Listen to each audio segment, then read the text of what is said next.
السلام علیکم ورحمۃ اللہ وبرکاتہ۔ بسم اللہ الرحمن الرحیم۔ آئیے عرب کی سرزمین اور باشندگان عرب کے متعلق کچھ باتیں جانتے ہیں۔ عرب کے لوگ تمام کے تمام جو بھی آباد ہوئے عرب کی سرزمین پر، وہ سب حضرت نوح علیہ السلام کے بیٹے سام بن نوح کی اولاد سے ہیں۔ اور باشندگان عرب کو 3 طبقات میں یا 3 قوموں میں یا 3 قبائل میں یا 3 حصوں میں تقسیم کیا گیا ہے۔ نمبر 1 عرب بائدہ، جو سب سے پہلے عرب کی سرزمین پر آباد ہوئے۔ دوسرے عرب عاربہ اور تیسرا عرب مستعربہ۔ ان میں 2 جو عرب بائدہ اور عرب عاربہ کے نام سے جانے جاتے ہیں، یہ حضرت نوح علیہ السلام کے بیٹے سام کی اولاد میں سے ہوئے ہیں اور آپ کے پوتے پر پوتے تھے، اور ان میں عرب بائدہ سب سے پہلے عرب کی سرزمین پر آباد ہوا، اور اسی کے ساتھ ملک یمن میں عرب عاربہ آباد ہوا۔ یہ قبیلہ عرب عاربہ اور عرب بائدہ دونوں ایک ساتھ ایک ملک یمن میں اور ایک ملک عرب میں آباد ہوا۔ ملک عرب میں آباد ہوا عرب بائدہ، اور پھر اس کی آبادی اتنی بڑھی کہ اس کے بہت سارے قبیلے ہو گئے، اور اسی کے ایک قبیلے کا نام عاد اور ایک کا سمود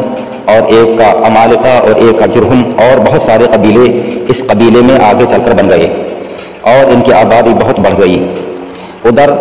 ملک یمن میں جو قبیلہ آباد ہوا، جو خاندان آباد ہوا، جو لوگ آباد ہوئے، وہ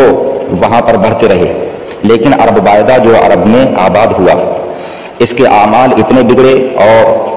اس کے اندر اتنی خرابیاں اور کفر و شرک پھیل گیا۔ پھر اللہ تعالیٰ نے اس کے ہدایت کے لیے، اس کو راہ راست پر لانے کے لیے ان قبائل کو اپنے نبیوں اور رسولوں کو بھیجا، لیکن ان قبیلوں نے ان نبیوں رسولوں کی اطاعت نہیں کی، نافرمانی کی، اور پھر یہ تمام قومیں، تمام قبیلے تباہ و برباد کر دیے گئے۔ حضرت ہود علیہ السلام، حضرت صالح علیہ السلام انہی قبیلوں اور قوموں کی طرف مبعوث ہوئے،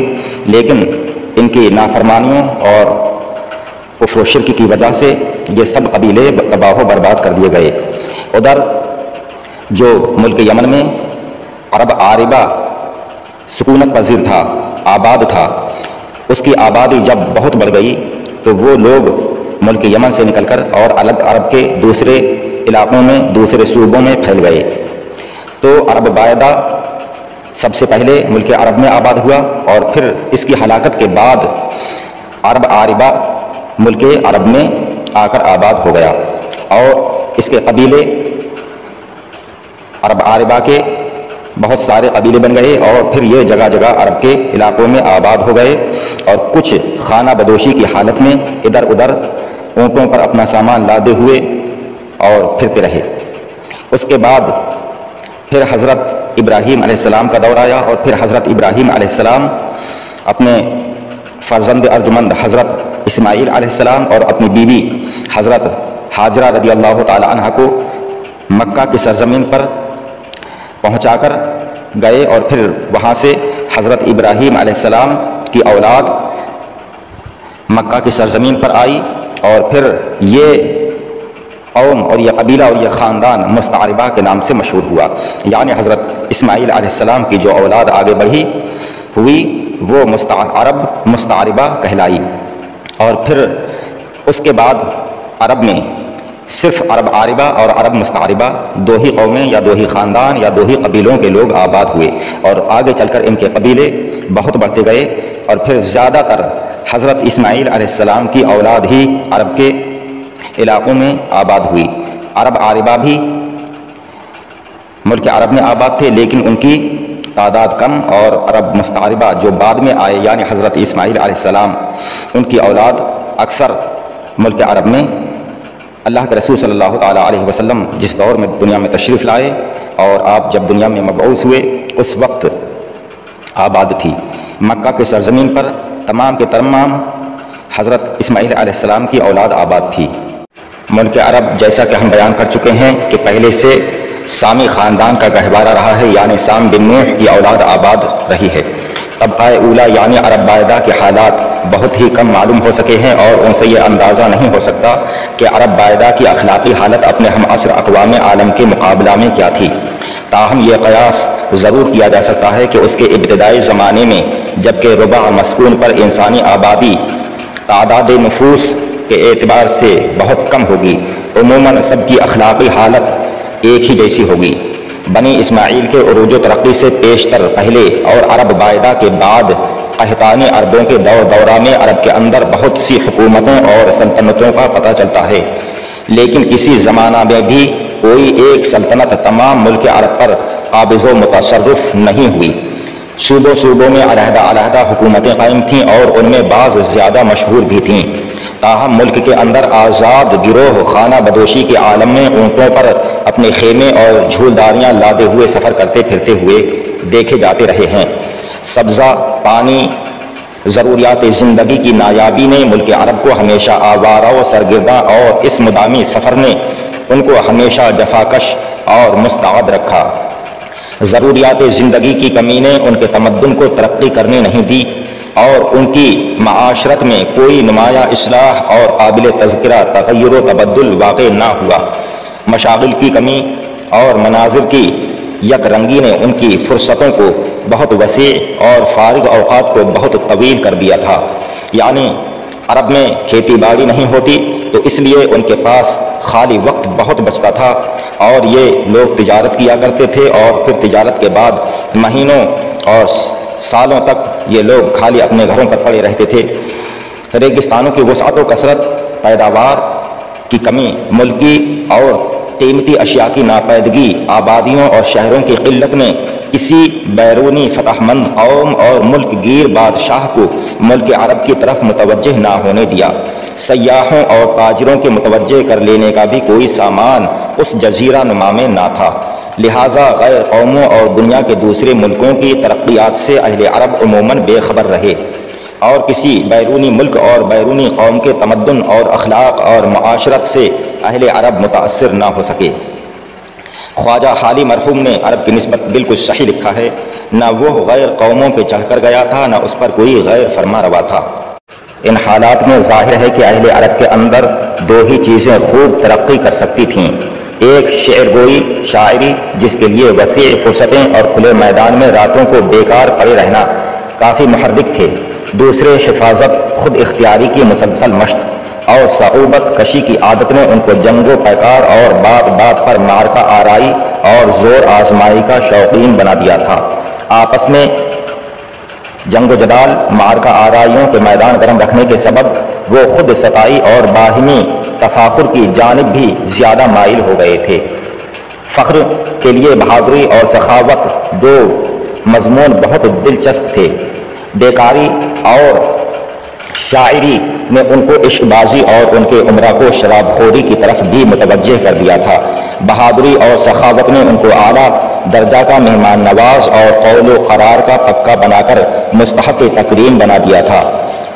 جوا، تیر اندازی، مشاعرے، مفاخرت، مسابقت وغیرہ ان کے دل بہلانے کے مشاغل تھے۔ غرض کے عرب والوں کے اخلاق ملک عرب اور اس کی آب و ہوا نے بے ساختہ طور پر مرتب کر دیے تھے۔ عرب باعدہ کی طرف حضرت ہود علیہ السلام اور حضرت صالح علیہ السلام وغیرہ کئی نبی مبعوث ہوئے اور ان انبیاء کی نافرمانی کا نتیجہ یہ ہوا کہ وہ تمام طبقہ ہلاک و برباد ہوا۔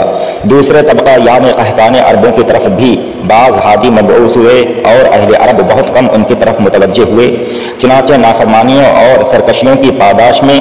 بار بار ان پر بھی ہلاکتیں وارد ہوئیں۔ اس ملک کے باشندوں کی سرکشی و آزاد مزاجی نے ان کو تعلیمات انبیاء سے بھی زیادہ مستفیض نہ ہونے دیا۔